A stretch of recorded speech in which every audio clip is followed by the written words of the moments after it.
orang lain, maka kebaikan ini kembali pada kita. Dengan cara apapun, lewat siapapun, dan pada saat kapanpun. Tapi kebaikan ini akan berkali lipat. Kebaikan ini akan berbuah terus, meskipun kita sudah panen, akan berbuah lagi.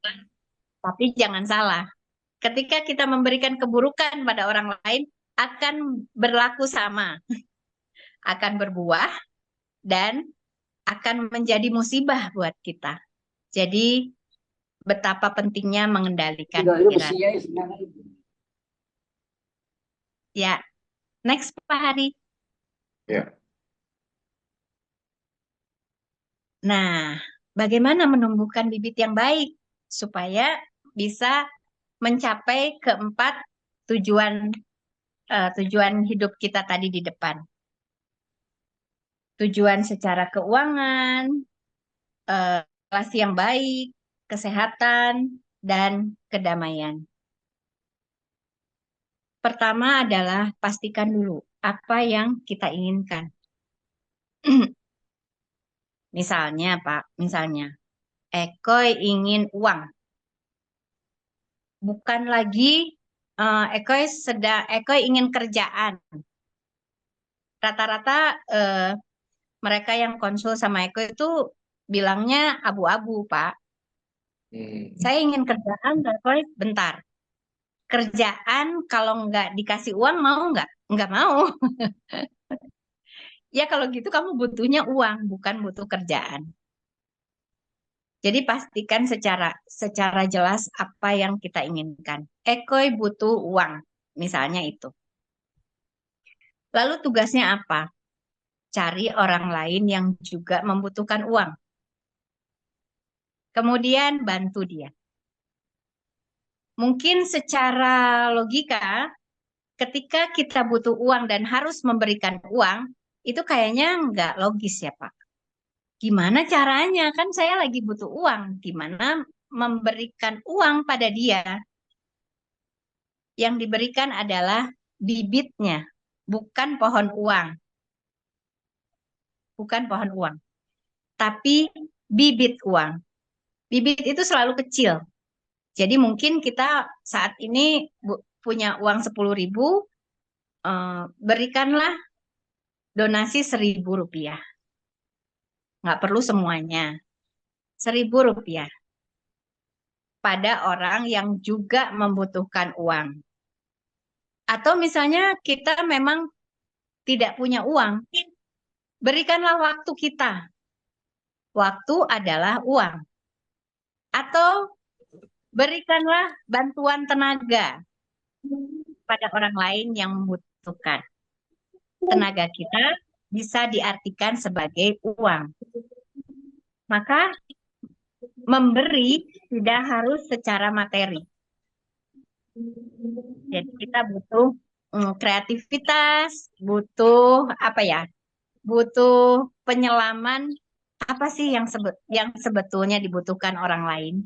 Maka kita bantu orang lain. Lalu kunci untuk menumbuhkan bibit baik adalah dengan cara bersyukur. Bersyukur ini biasanya kita lakukan malam hari. Tas Diamond Cutter menyebutnya dengan coffee meditation. Mungkin ada. Eko lihat sahabat-sahabat Diamond Cutter juga hadir.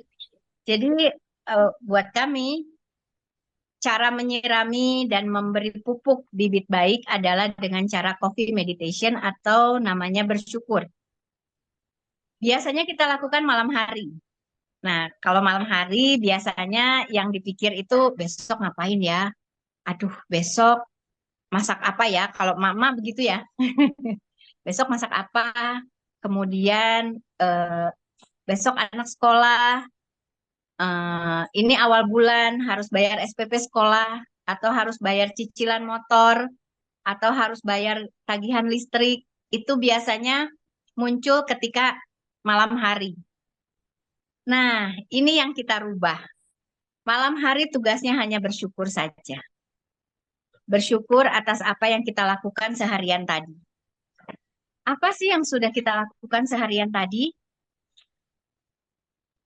Hmm, menahan pintu supermarket supaya orang lain bisa lewat. Hal kecil dan sederhana. Orang lain bisa lewat, kita nahan pintu supermarket. Biasanya pintu supermarket tuh berat. Tahan, kemudian orang lain bisa bisa lewat dan dia melihat pada kita lalu mengangguk terima kasih. Itu yang kita serap energinya. Kemudian mungkin seharian tadi kita sudah berdonasi lewat kitabisa.com, atau mungkin seharian tadi kita membantu membantu seorang ibu sepuh menyeberang jalan. Habuh 200 limit. Habuh 200. Limit langsung. Lalu bersyukur kita memberi pupuk dan menyirami bibit baik kita. Itu caranya. Next, Pak Hari. Ya, bagaimana dengan bibit buruk? Bibit buruk biasanya ditanam tanpa kita sadari. Misalnya, dulu penyakit saya tuh mengabaikan lampu kuning, Pak. Lampu kuning itu ya udah berhenti ya. Tapi saya selalu terabas. Nakal. Terabas. Nah, kesininya saya sadari ketika saya kehilangan uang.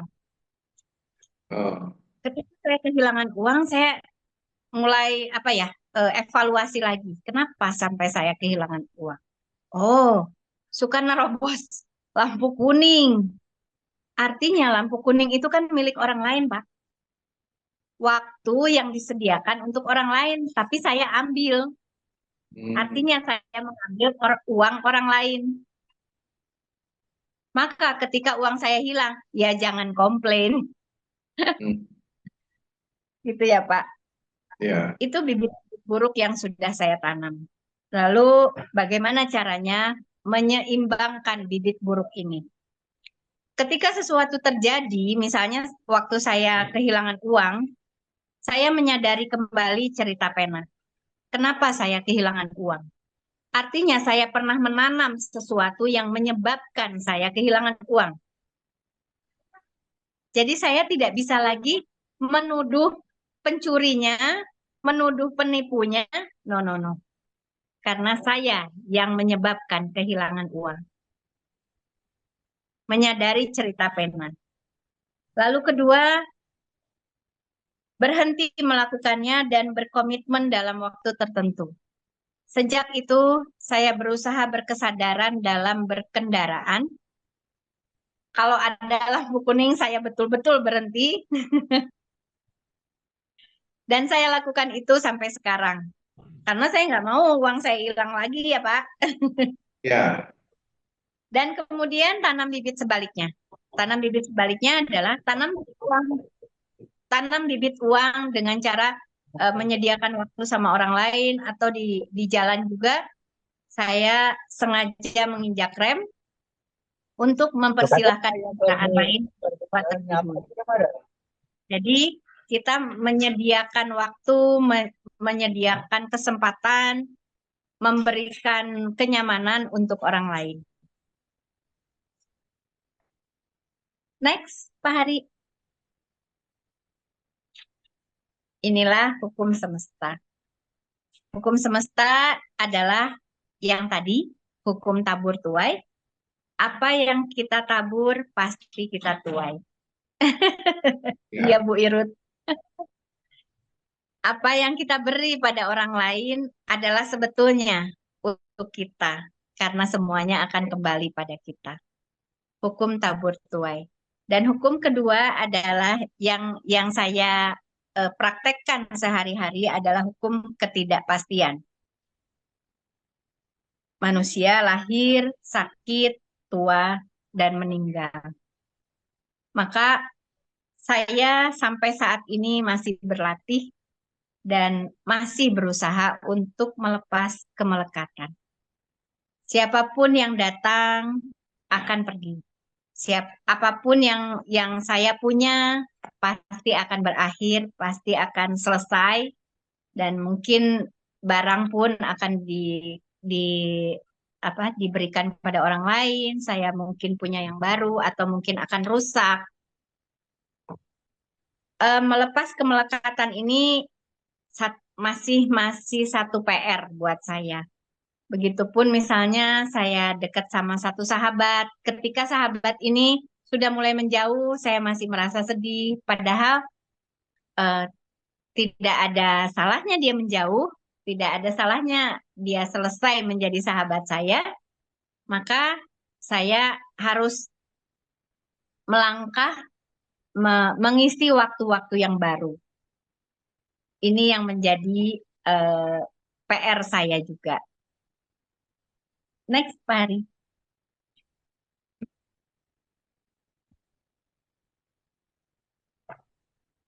Ya, kuncinya adalah berkesadaran.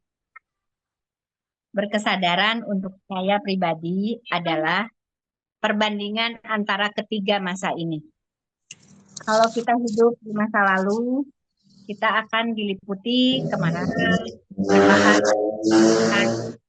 atau malah dendam ketika kita mengingat kenangan-kenangan masa lalu. Oh, dulu tuh ya, dia tuh dulu suka judesin saya gitu ya. Saya masih marah sama dia. Waduh. Itu kalau kita masih dwelling to the past. Jadi hidup di masa lalu. Stres karena kemudian tidak bisa memaafkan. Padahal memaafkan itu adalah cara melepas yang paling baik. Apa yang dia lakukan, apa yang orang lain sudah lakukan pada kita memendam kemarahan, memendam kesedihan. Akhirnya kita susah untuk melangkah, menanam bibit baru yang baik, itu sulit sekali. Dan kebalikannya adalah hidup di masa depan.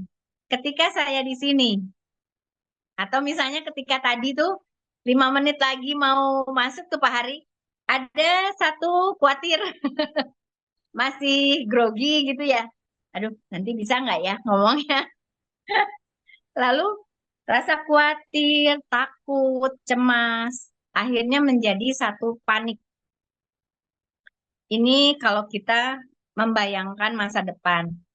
Seperti halnya, wah ini nanti nih Pak Hari habis nge-zoom ini, saya harus ke satu tempat dan sekarang sedang hujan besar. Oh Lalu ya. kalau saya, waduh gimana nih nanti pergi terus hujan. Sedangkan sekarang masih berhadapan dengan Pak Hari dan sahabat semua ya. Jadi no use. Semua waktu yang berharga akan direbut oleh semua energi-energi yang kita bilang energi-energi yang kurang baik. Seperti adanya di masa lalu atau adanya di masa depan. Maka kuncinya adalah hidup berkesadaran di sini dan saat ini. Saat ini, Eko betapa bersyukur bisa bertemu dengan Pak Hari dan 39 sahabat lainnya sore hari ini. Luar biasa. Dengan internet yang lancar, Eko juga bisa bicara dengan lancar, nggak batuk-batuk ya Pak. Bisa hadir di sini dengan nafas yang baik, kesehatan yang baik, dan bisa berbagi bersama teman-teman. Itu yang luar biasa. Bersyukur. Lalu menerima kemewahan. Saat ini betapa Eko menerima kemewahan karena tidak kehujanan. Di luar sana banyak orang yang kehujanan, Pak. Lalu kemewahan di mana Eko bisa bicara dengan lancar, sementara orang di sana mungkin yang batuk, yang sakit di rumah sakit ngomong pun susah. Kemewahan untuk bisa minum enak, seger. Orang lain mungkin nggak bisa minum es. Kemewahan-kemewahan seperti ini rasanya luar biasa kalau kita sadari dengan baik. Lalu berterima kasih. Apa yang sudah kita terima saat ini di sini, kemewahan ini, kenyamanan, saya ada di rumah dengan segala fasilitasnya yang lengkap, keadaan kondisi fisik saya pun baik, sehat, bisa bernafas dengan lega, kelima panca indera saya baik. Ini yang sudah saya terima. Maka sudah saatnya kita kasih, kita berikan pada orang lain. Kita harus tanam lagi apa yang sudah kita panen saat ini, kita tanam lagi. Maka itu yang saya lakukan sekarang. Saya ingin memberi pada sahabat semua apa yang sudah saya alami selama ini. Dan berbahagia, tersenyum. Tersenyum karena kita punya saat ini. Punya segala fasilitas, punya segala yang sudah Tuhan beri.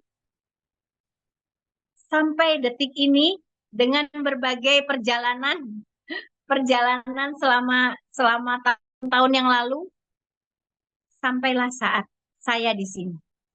Maka menyadari saya di sini sekarang, itulah modal kebahagiaan yang besar.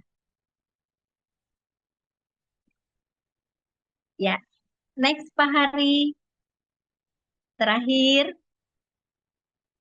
kita punya saat ini di sini. Maka hadirlah. Dengan hadir sungguh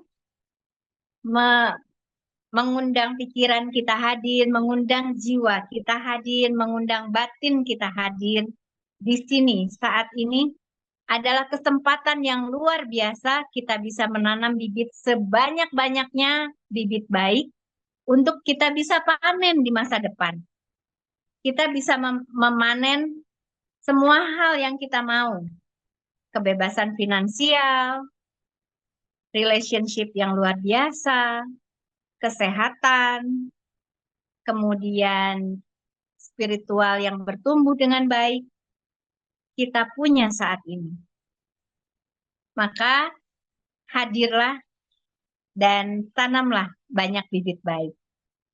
Terima kasih Pak Hari, itu materi Ekwe saat sore hari ini. Oke, baik. Teh Eko, luar biasa sekali ya. Sangat menginspirasi saya juga nih dan menggelitik saya gitu ya. Karena saya kadang-kadang suka membantu para apa ya, boleh dibilang para napi di lapas begitu, Teh Eko. Ya, memberikan motivasi untuk mereka dan juga apa namanya membuat supaya mereka punya spirit untuk memulai sesuatu yang baru. Nah, sebelum menuju ini, jadi teman-teman yang hadir kalau mau tanya silakan ya. Tapi sebelum itu saya tanya dulu untuk sebagai pembuka nih ya, karena sudah menggelitik nih ya. Jadi silakan teman-teman, silakan di chat atau kalau mau tanya boleh angkat tangan juga boleh gitu ya. Nah, pertanyaannya gini, Teh Oke. Kalau Baik. misalkan ada orang, dia sudah tahu menderita nih ya, dia tahu salah gitu ya, tapi dia nggak bisa menyadari. Kira-kira kalau menurut pelajaran yang TOK dapat ini gimana kira-kira pengalaman TOK ini?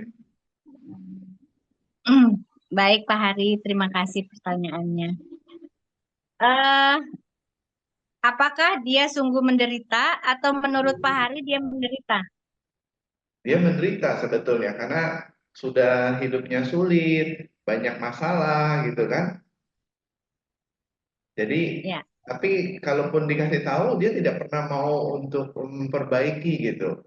Saya juga tidak tahu gitu, apakah dia memang sengaja untuk mau melakukan itu, atau kesadaran dia belum bertumbuh untuk dia merubah hidup dia.